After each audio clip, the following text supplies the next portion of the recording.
आइए नमस्कार, जय हिंद दोस्तों। हम धीरज सर फिर से आज आपको ज्ञान संगम चैनल में स्वागत करते हैं। आइए आज देखते हैं कारक क्या है। हिंदी में 1 नंबर का आपसे सवाल पूछा जाता है कि कारक क्या होते हैं। तो आइए कारक के बारे में देखते हैं कारक क्या है। किसी कार्य को करने वाला कारक यानी जो भी क्रिया को करने में मुख्य भूमिका निभाता है वह कारक कहलाता है। या संज्ञा सर्वनाम का जो कार्य करने की जो मुख्य भूमिका निभाता है उसी को हम क्या कहते हैं, कारक कहते हैं। आइए देखते हैं हिंदी में कितने कारक होते हैं और उनकी विभक्तियाँ। हिंदी में 8 कारक होते हैं। बात किया जाए हिंदी में कितने कारक होते हैं तो हिंदी में कारकों की संख्या कितनी है, 8। यहाँ लिखे हैं कारक, इधर है उसकी विभक्तियाँ मतलब पहचान चिन्ह। कर्ता ने, कर्ता की विभक्ति चिन्ह क्या है, ने। दूसरा, कर्म को करण से के द्वारा, संप्रदान को के लिए, आपादान से अलग होने में, आपादान से अलग होने में, संबंध का के की रा रे री, अधिकरण में पर, संबोधन हे भो अरे आय हाय ओ ए इत्यादि। अगर हम देखें तो हिंदी में 8 कारक होते हैं। कौन कौन से 8 कारक होते हैं तो कर्ता ने कर्म को करण से, संप्रदान को के लिए, अपादान से अलग होने के लिए, संबंध का के की, अधिकरण में पर और संबोधन हे भो अरे। आइए कारक के कुछ उदाहरण देखते हैं। जैसे राम ने रावण को मारा तो यहाँ हमें कुछ न कुछ दिख रहा है, राम ने रावण को। देवांग रोज ऑफिस जाते हैं, राज आम खाता है, यहाँ कोई कुछ नहीं दिख रहा है। विशाखा ने पुस्तक पढ़ी, रमेश ने पत्र लिखा। ये सब कुछ न कुछ हमें वाक्य के बीच कोई न कोई प्रसर्ग के रूप में दिख रहा है, कारक के रूप में दिख रहा है। आइए देखते हैं, एक एक कर इसका अध्ययन करते हैं। पहला क्या है, कर्ता कारक। संज्ञा या सर्वनाम के जिस रूप से क्रिया के करने का बोध हो उसे हम क्या कहते हैं, कर्ता कारक कहते हैं। इसका चिन्ह ने विभक्ति, यानी ने कभी कर्ता के साथ लगता है और कभी वाक्य में नहीं लगता है, अर्थात लुप्त होता है। आइए कर्ता कारक के कुछ उदाहरण देखते हैं। उदाहरण के रूप में, रमेश ने पुस्तक पढ़ी, सुनील खेलता है, तो कौन सा कारक है, कर्ता कारक। पक्षी उड़ता है यानी कर्ता कारक। मोहन ने पत्र पढ़ा, कर्ता कारक। सोहन ने किताब पढ़ा, कर्ता कारक है। राजेंद्र ने पत्र लिखा, ये भी क्या है, कर्ता कारक है। अध्यापक ने विद्यार्थियों को पढ़ाया, ठीक, तो अध्यापक ने विद्यार्थी को पढ़ाया, ये भी क्या है, कर्ता कारक, ठीक। पुजारी जी पूजा कर रहे थे, क्या है, कर्ता कारक। कृष्ण ने सुदामा की पहचान की। अब देखिए यहाँ पर एक और बात है, कृष्ण ने सुदामा की पहचान की तो यहाँ पर प्रभाव कर्ता पर ही पड़ रहा है, ने पर, इसलिए यहाँ कौन सा विभक्ति चिन्ह हो जाए, कर्ता कारक। सीता खाती है तो कर्ता कारक होगा। अगर कर्म कारक की बात किया जाए आगे तो कर्म कारक में देखिए, कर्म कारक क्या है, संज्ञा या सर्वनाम के जिस रूप से क्रिया का प्रभाव या फल पड़े उसे कर्म कारक कहते हैं। कर्म के साथ को विभक्ति आती है, इसकी सबसे यही बड़ी पहचान होती है। कभी कभी वाक्यों में को विभक्ति का क्या हो जाता है, लोप हो जाता है। तो कर्म कारक के कुछ उदाहरण देखते हैं। जैसे है, उसने सुनील को पढ़ाया, तो किसको पढ़ाया, तो सुनील को, यानी क्रिया से पहले जो विभक्ति चिन्ह आ रहा है वही हमारा प्रधान चिन्ह माना जाएगा। मोहन ने चोर को पकड़ा, किसको पकड़ा, तो चोर को पकड़ा। लड़की ने लड़के को देखा, तो को विभक्ति चिन्ह है यानी कर्म विभक्ति हो जाएगा। कर्ता ने कर्म को, कर्म को विभक्ति किस में आता है, कर्म कारक में आता है। कविता पुस्तक पढ़ रही है, कविता पुस्तक को ही तो पढ़ रही होगी, यहाँ छुपा हुआ है को, तो ये क्या हो जाएगा, को विभक्ति हो जाएगा यानी कर्म कारक। गोपाल ने राधा को बुलाया, कर्म कारक होगा। मेरे द्वारा यह काम हुआ, यह भी क्या है, कर्म कारक। कृष्ण ने कंस को मारा, कर्म कारक। राम को बुलाओ, ये भी क्या है, कर्म कारक।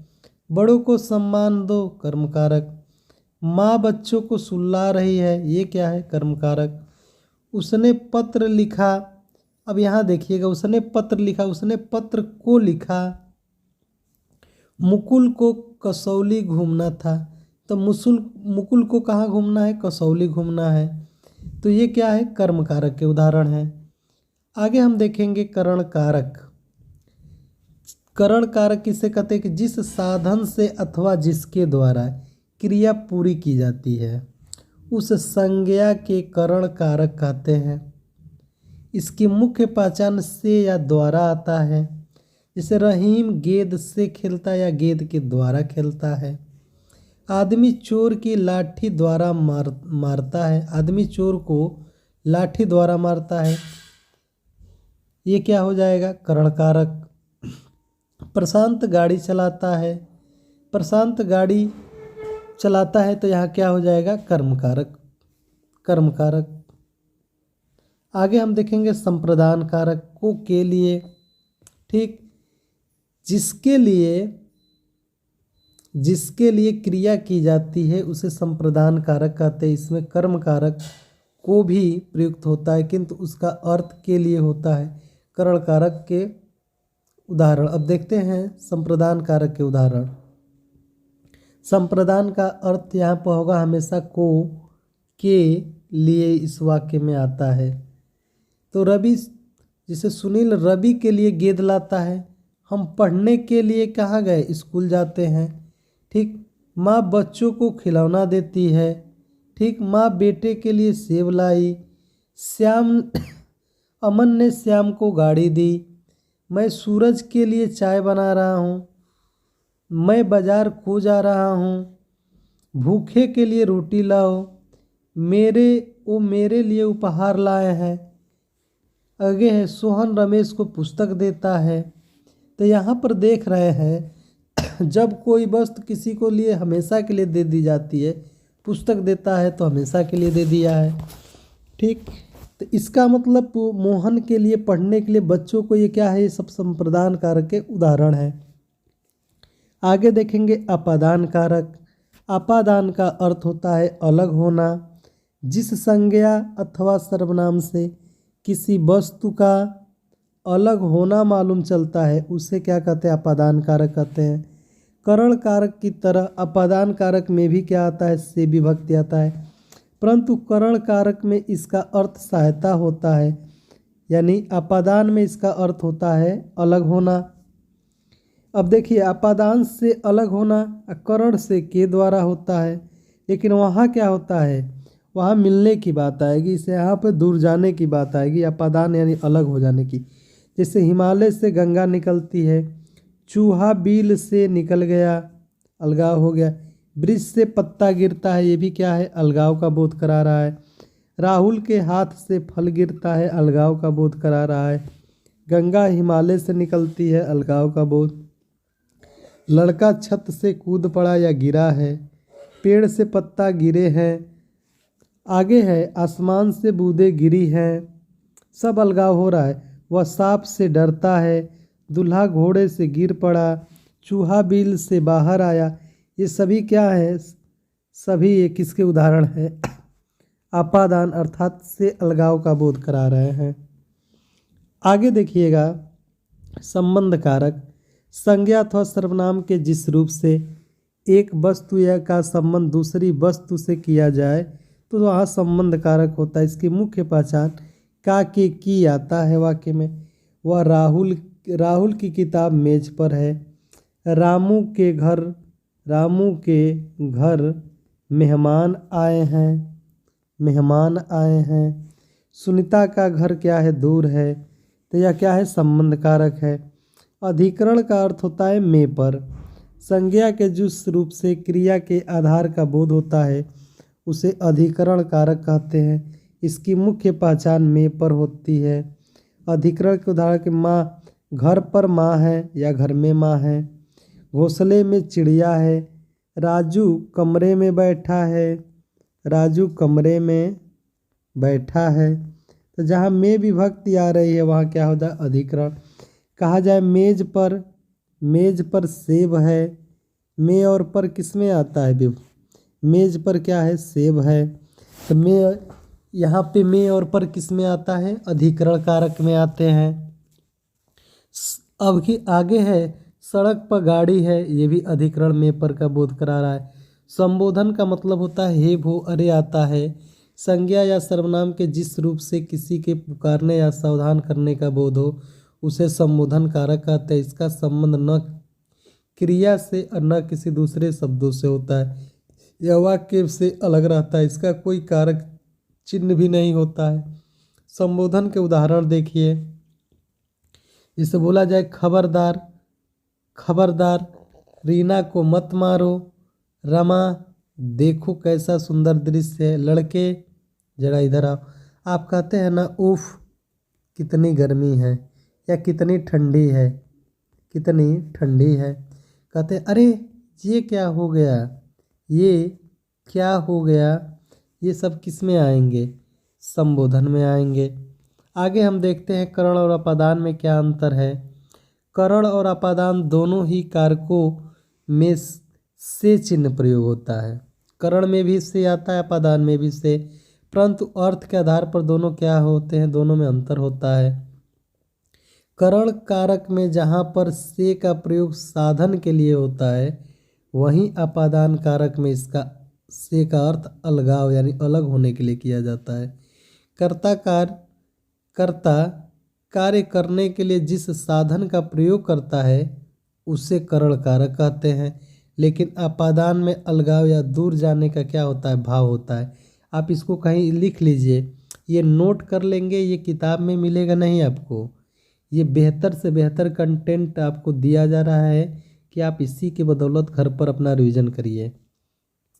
आगे देखिए, जिसे लिखा गया है मैं कलम से लिखता हूँ, या कलम वहाँ साधन का कार्य कर रही है, यानी करण से के द्वारा यानी करण हो जाएगा। जेब से सिक्का गिरा तो अलग हो गया तो अपादान हो गया। बालक गेंद से खेल रहा है यानी करण यहाँ साधन का कार्य हो रहा है। सुनीता घोड़े से गिर पड़ी तो गिरेगी तो क्या वहीं पर बैठी रहेगी, अपादान हो जाएगा, अलगाव का बोध कराएगा। गंगा हिमालय से निकलती है, ये भी क्या अपादान का बोध कराएगा, ये वहाँ गंगा तो रहती नहीं है। आइए कुछ प्रश्न करते हैं कि राम अयोध्या से वन को गए, इस वाक्य में से किसका बोधक है। तो से किसका बोधक है, तो कर्ता ने कर्म को करण से के द्वारा, अब वन को गए अपादान हो जाएगा। क्यों अपादान हो जाएगा, क्योंकि वन को गए, अयोध्या से वन को गए, इसका मतलब अलगाव हुआ, दूरी बनी। मछली पानी में रहती, इस वाक्य में किस कारक चिन्ह का प्रयुक्त हुआ है। मछली पानी में रहती है, इस वाक्य में किस चिन्ह का प्रयोग हुआ है। तो पानी में रहती है ना, तो वहाँ अधिकरण में पर होता है। राधा कृष्ण की प्रेमिका थी, इस वाक्य में किस चिन्ह की ओर संकेत करता है। कृष्ण की प्रेमिका थी ना, तो संबंध का के की किस में आता है, संबंध में आता है। गरीबों को दान दो में गरीब किस कारक का उदाहरण है, तो गरीब किसका है, संप्रदान का उदाहरण। संप्रदान को के लिए आप गरीब आदमी समझ के ही तो दान देते हैं, यानी गरीब को दान देते हैं, ठीक। तो गरीब किसका उदाहरण है, संप्रदान को के लिए।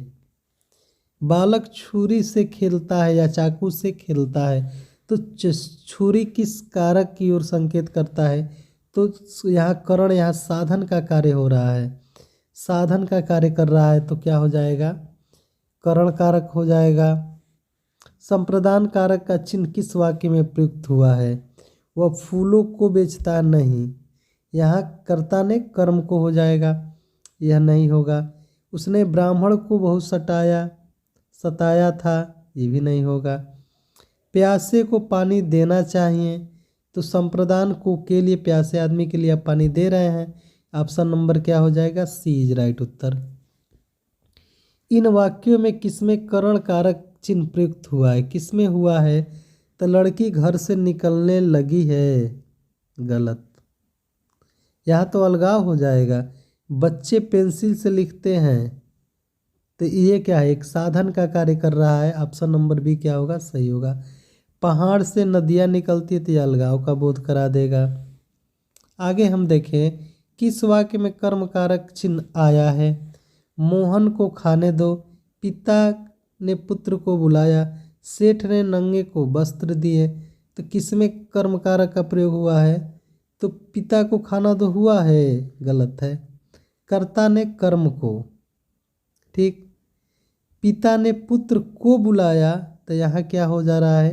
कर्म कारक का प्रयोग हुआ है। आगे है अपादान कारक का उदाहरण कौन सा है? अभी लिखवाए हैं। हिमालय पहाड़ सबसे ऊंचा है, गलत है। वह जाति से वैध है, वैध से गलत है। लड़का छत से कूद पड़ा, यानी अलगाव का बोध होगा, अपादान कारक हो जाएगा। इन वाक्यों में से चिन्ह के साथ है, किसमें? कर्ता कारक अपादान से अलग होना, कर्म से अलग, कर्म से के द्वारा होता है, तो वह किसमें से का प्रयोग हो? से चिन्ह कर्ता के साथ है, किसमें? वह पानी से खेलता है ना, इसमें नहीं। किस वाक्य में चिन्ह कर्ता के साथ है? मुझसे चला नहीं जाता, इसमें क्या हो जाएगा? मुझसे, तुझसे, उससे, लास्ट में क्या आ रहा है? से चिन्ह के साथ है, तो वही चेक करना है। ऑप्शन नंबर बी में है।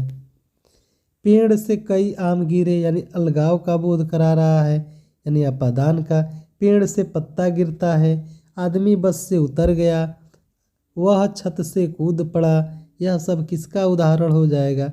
यह सब अपादान कारक का उदाहरण हो जाएगा।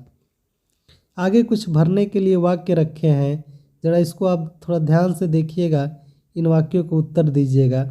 किसी भाषा के साहित्य को समझने के लिए उसके विकास डाट डाट से होना, परिचित होना। उसके विकास में होगा, पर होगा, के लिए, किससे? तो आप ये ध्यान रखिएगा, किसी भाषा के साहित्य को समझने के लिए उसके विकास से परिचित होना आवश्यक है, यानी ऑप्शन नंबर क्या होगा? डी उत्तर सही होगा। आइए अगला देखते हैं। कालांतर भाषा में जब लिखित भाषा से रूप दे दिया जाता है, तब वह साहित्य का रूप धारण कर लेती है। कालांतर डाट डाट मानो पुराने समय में तो लिखा क्या जाएगा? कालांतर में भाषा को जब लिखित रूप दे दिया जाता था, यही भरा जाएगा में। ऑप्शन नंबर ए भरा जाएगा। एक व्यक्ति द्वारा चाकू दिखने पर बाजार डाट डाट भगदड़ मच गई, तो बाजार के साथ क्या भरा जाएगा? से, बाजार से भगदड़ मचता है कि बाजार में भगदड़ मचता है, तो ऑप्शन नंबर बी भरा जाएगा। सोवियत संघ ने भारतीय उपग्रह को बैकानूर केंद्र डाट डाट छोड़ा, बैकानूर केंद्र से छोड़ा होगा, पर तो भरा नहीं जाएगा, में भरा नहीं जाएगा, से भरा जाएगा। आगे देखिए, अगले प्रश्न की तरफ बढ़ते हैं। इस रोग को डाट डाट मनुष्य कमज़ोर हो जाता है, तो यहाँ क्या भरा जाएगा? इस रोग में मनुष्य क्या हो जाता है? कमज़ोर हो जाता है। गुटनिरपेक्ष देशों में डाट डाट प्रथम सम्मेलन, तो इसमें क्या भरा जाएगा? गुटनिरपेक्ष देशों का प्रथम सम्मेलन बेलग्रेड में आयोजन किया गया था, ऑप्शन बी भरा जाएगा। नील आर्मस्ट्रांग चंद्रमा पर कि चंद्रमा में, तो क्या भरा जाएगा? चंद्रमा में क्या पैर रखने वाला प्रथम व्यक्ति है, ऑप्शन नंबर ए भरा जाएगा। इसमें देखिए, आप इन्हीं सवालों को जितना प्रैक्टिस करेंगे वही आपके उत्तर प्रदेश के लिए सिलेक्शन देगा। मैंने बच्चों को मिठाई खिलाई, तो मिठाई खिलाया तो बच्चों के लिए ना, तो संप्रदान को के लिए। लड़कों इधर आओ, क्या हो जाएगा? संबोधन हो जाएगा। आइए कुछ विशेष करके देख लेते हैं, नोट कर लीजिएगा। कारक किसे कहते हैं? तो अभी हम समझाएं किसे कहते हैं कि जो संज्ञा या सर्वनाम के जिस रूप से उसका संबंध वाक्य के किसी दूसरे शब्द के साथ माना जाए, उसे हम क्या कहते हैं? कारक कहते हैं। इसको आप परिभाषा नोट डाउन कर लीजिएगा, कॉपी में लिख लीजिएगा। बिल्कुल आप लिखेंगे, जितना आप कलम चलाएंगे उतना ही आप यूपीपी के पास जाएंगे। आप सोच लीजिए कि हमको कुछ करना है, एक सीट 60,000 में लेना है तो लेना है। आइए देखते हैं, दिया है जो हिंदी में 8 कारक होते हैं। 8 कारक कौन कौन से हैं? तो कर्ता ने कर्म को, करण से, संप्रदान को, के लिए, अपादान से, अलगाव, संबंध का, के की, अधिकरण में, पर, और संबोधन है वो अरे होता है।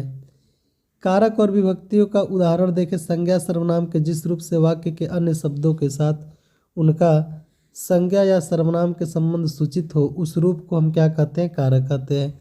इसका तात्पर्य है कि संज्ञा सर्वनाम के आगे जब ने, से, को आदि विभक्तियाँ लगती है तब उनका रूप ही क्या कहलाता है, कारक कहलाता है। आशा करते हैं कि आपको कारक के बारे में महत्वपूर्ण जानकारी मिली होगी। ठीक, फिर हम मिलेंगे अगले नेक्स्ट वीडियो में। तब तक के लिए जय हिंद साथियों। राष्ट्रहित में शिक्षा।